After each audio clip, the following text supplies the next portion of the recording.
ঈশ্বরের ধন্যবাদ হোক, ঈশ্বরের নাম উচ্চীকৃত ও গৌরবান্বিত হোক। আমি রেভারেন্ড পার্থ চ্যাটার্জি আবার একবার আপনাদের কাছে এসেছি। আমার যা কিছু ভালো, যা কিছু আমি করতে পারি, সবই আমি আপনাদের মতো যারা বন্ধু আমার বা যারা আমার সঙ্গে সংযুক্ত আছেন ইউটিউব চ্যানেল বা অন্যান্য মাধ্যমের মধ্যে দিয়ে তাদের সঙ্গে শেয়ার করে নিই।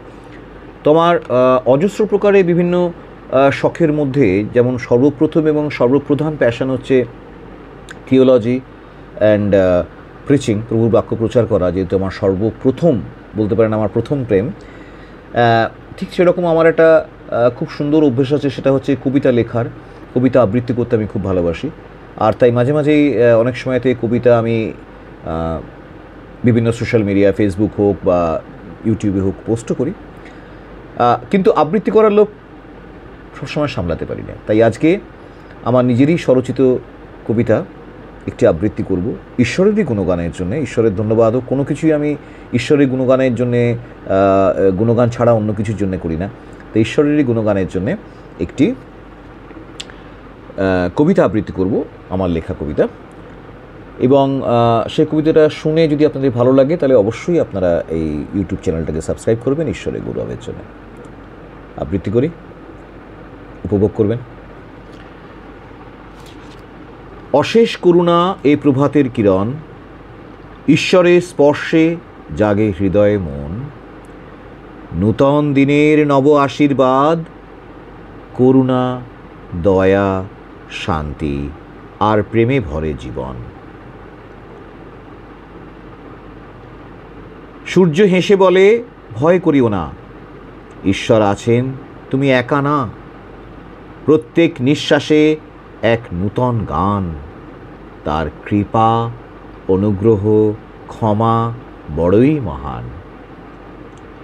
খ্রিস্টের প্রেম অমল অশেষ, পাপীর তরে ঝরায় রক্তের রেশ। কাঁটাযুক্ত মুকুটে যন্ত্রণার ক্ষত, কিন্তু ক্রুশের বুকে লেখা ভালোবাসা কভু হয় না হত।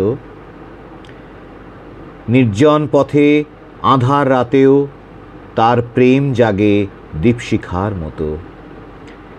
ক্ষমার বাণী, করুণা, দয়া, যিশুর প্রেমে আমরা সবাই আছি জীবিত। সেই পবিত্র জীবিত ঈশ্বরপুত্রের প্রেমে আমরা বেঁচে আছি এবং আমাদের জন্যেই তার অসীম প্রেম, ক্রুশের উপরে অঝরে রক্ত ঝরিয়েও আমাদেরই মুক্তির জন্যে তিনি আজও অবধি সেই রক্তের প্রতিজ্ঞানুসারে ঈশ্বরের কাছে প্রার্থনা করে চলেছেন যাতে আমার আপনার মতো পাপী মুক্তি পায়।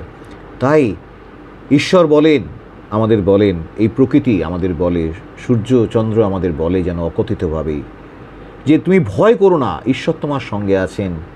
তার একজাত পুত্র আমাদের ত্রাণকর্তা প্রভু যীশু খ্রিস্ট আমাদের সঙ্গে আছেন। প্রত্যেকটি নিঃশ্বাসে তিনি এক নতুন জীবন দেন। তার কৃপা, তার অনুগ্রহ, তার ক্ষমা, তার ত্যাগ সব কিছু বড় মহান। আর সেই জন্যে প্রতিটি প্রভাতে যখন আমরা জেগে উঠি, তখন এই প্রভাতের প্রথম কিরণ যখন আমাদের শরীর স্পর্শ করে, তখন সেটা হলো ঈশ্বরের আশীর্বাদ, প্রভুর আশীর্বাদ। সেই স্পর্শে আমাদের হৃদয়ে মন জাগে। আমরা যেন প্রত্যেক দিনের জীবনটাকে খ্রিস্টেতে একটা নূতন দিন বলে, ঈশ্বরে দেওয়া একটা নূতন উপহার বলে গ্রহণ করে আমরা যেন প্রতি প্রভাতে নতুন দয়ার অন্বেষণ করতে পারি, নতুনভাবে বাঁচতে পারি। ঈশ্বরের ধন্যবাদ হোক, ঈশ্বরের নাম উচ্চীকৃত গৌরবান্বিত হোক। আমার এই ছোটো ছোটো কবিতাগুলো যদি আপনাদের ভালো লাগে অবশ্যই ইউটিউব চ্যানেলটা আমার সাবস্ক্রাইব করে আমাকে আরও অধিক সৃষ্টির কার্যে মন দিতে, আরও অধিক সৃষ্টি করতে আমাকে সাহায্য করবেন ঈশ্বরের গৌরবের জন্য। Thank you so much. God bless you.